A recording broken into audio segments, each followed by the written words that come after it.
boys and girls. My name is Judy, and this is my therapy dog, Thomas. Thomas is a Cocker Spaniel. We'd like to read a story to you today. The story is called The Rough-Faced Girl by Rafe Martin. Once, long ago, there was a village by the shores of Lake Ontario.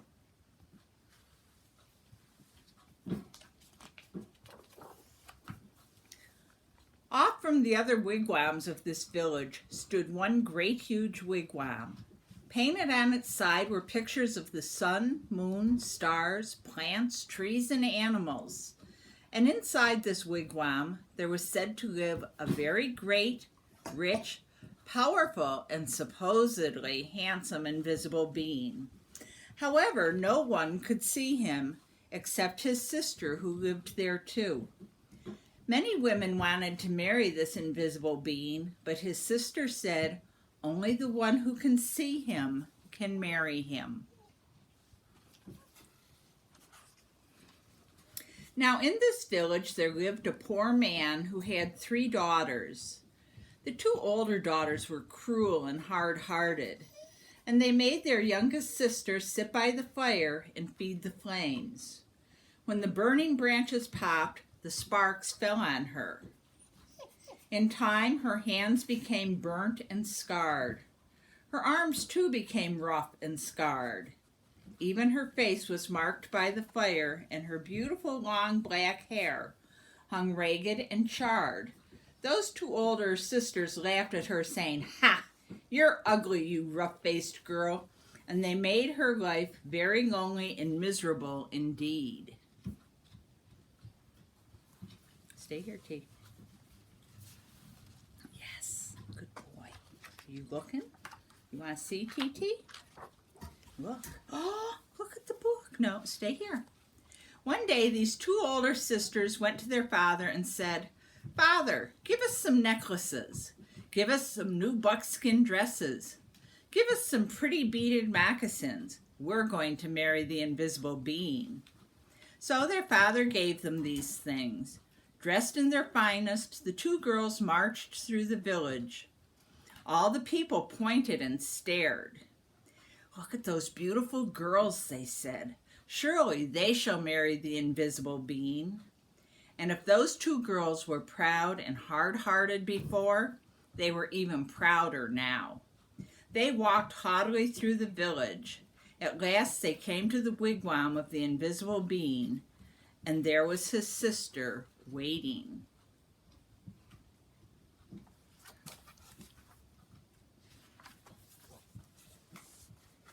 "Why have you come?" she asked.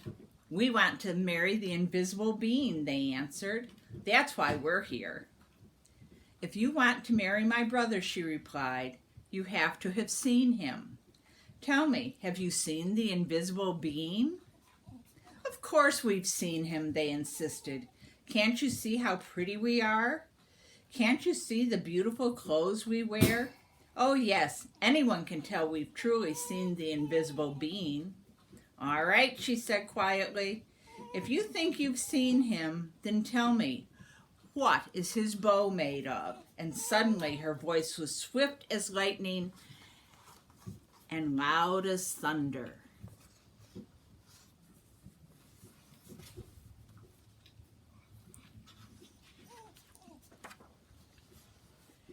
"His bow?" they stammered in surprise. "His, bow? We know." But turning desperately to one another, they whispered, "What shall we say? Let's say it's the oak tree." Stay here, T. So they said, "It's the great oak tree." "No," said the sister of the invisible being. "No." Oh, she saw at once how they lied. "Tell me," she continued, "if you think you've seen my brother, the invisible being, then what's the runner of his sled made of?" We know," cried those 2 sisters. But whispering feverishly again, they wondered, "What shall we say? What shall we say?" "Let's say it's the green willow branch." "No," said the sister when she heard. "No, you have not seen my brother. Now go home." Just test us fairly, they exclaimed. We've seen him. Just don't ask us these silly questions.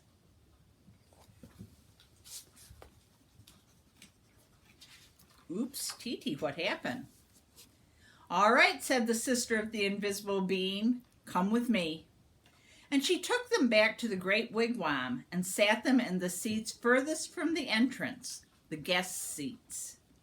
Soon they heard footsteps coming along the path. Then something stepped inside. Though they heard breathing, the two sisters still couldn't see a thing.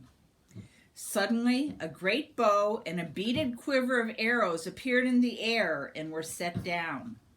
But though those two girls sat there, their eyes wide, all through the night, they never saw a thing more, and in the morning, they had to go home ashamed.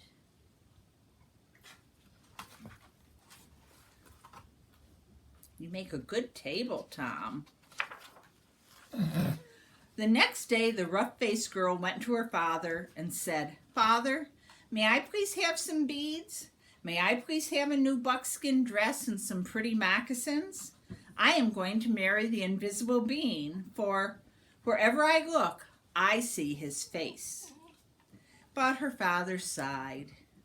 Daughter, he said, I'm sorry. I have no beads left for you, only some little broken shells. I have no buckskin dress, and as for moccasins, all I have left are my own old, worn, cracked, and stretched out pair from last year. And they're much too big.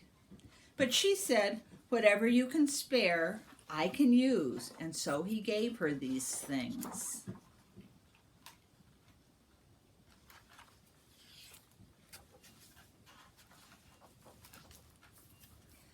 Then she found dried reeds, and taking the little broken shells, she strung a necklace.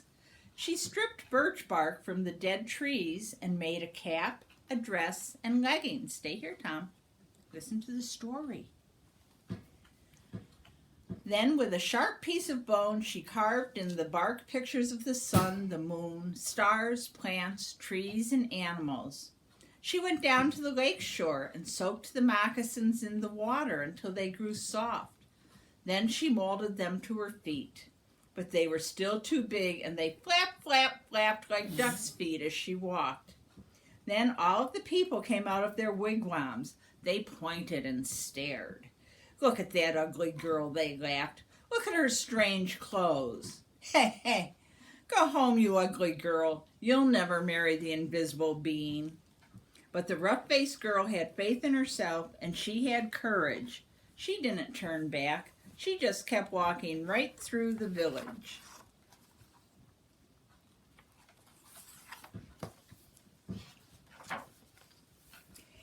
And as she walked, she saw the great beauty of the earth and the skies spreading before her. And truly, she alone of all in that village saw in these things the sweet yet awesome face of the invisible king.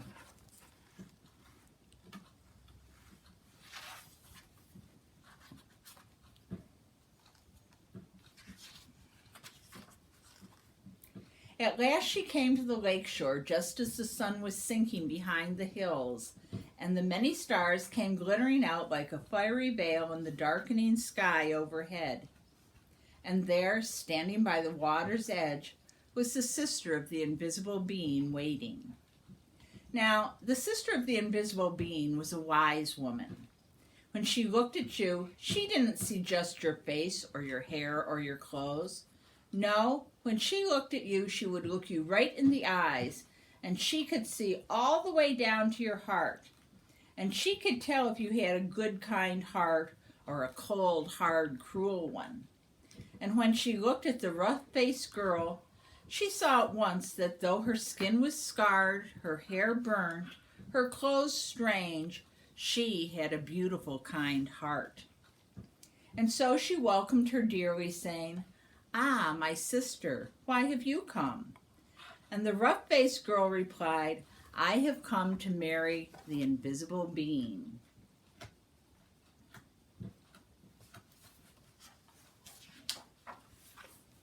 Hold still, you gotta stay here. Ah, said the sister very gently now, if you want to marry him, you have to have seen him. Tell me, have you seen my brother, the invisible being? And the rough-faced girl said, yes. All right then, said the sister. If you have seen him, tell me what his bow is made of. And the rough-faced girl said, his bow? Why, it is the great curve of the rainbow.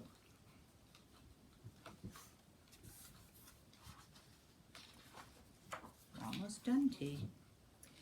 Ah, exclaimed the sister in excitement. Tell me, she asked, if you have seen my brother, the invisible being, what's the runner of his sled made of? And the rough-faced girl, looking up into the night sky, said, the runner of his sled? Why, it is the spirit road, the Milky Way of stars that spreads, stay here, that spreads across the sky.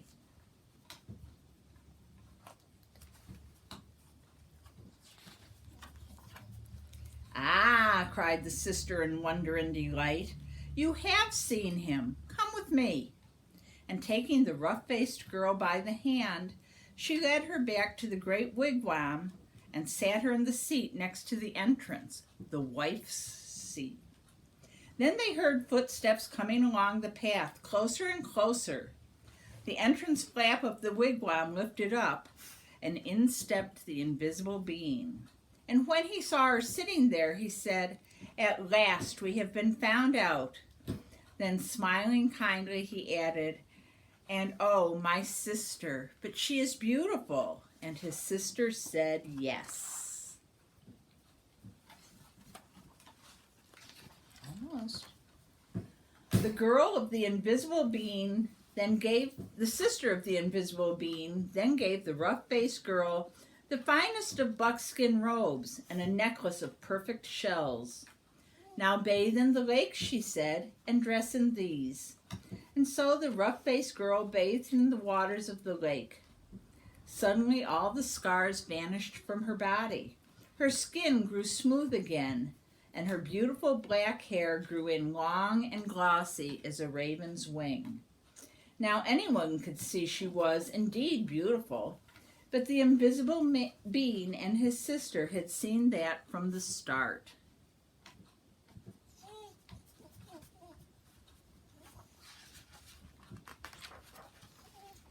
Then, at last, the rough-faced girl and the invisible being were married.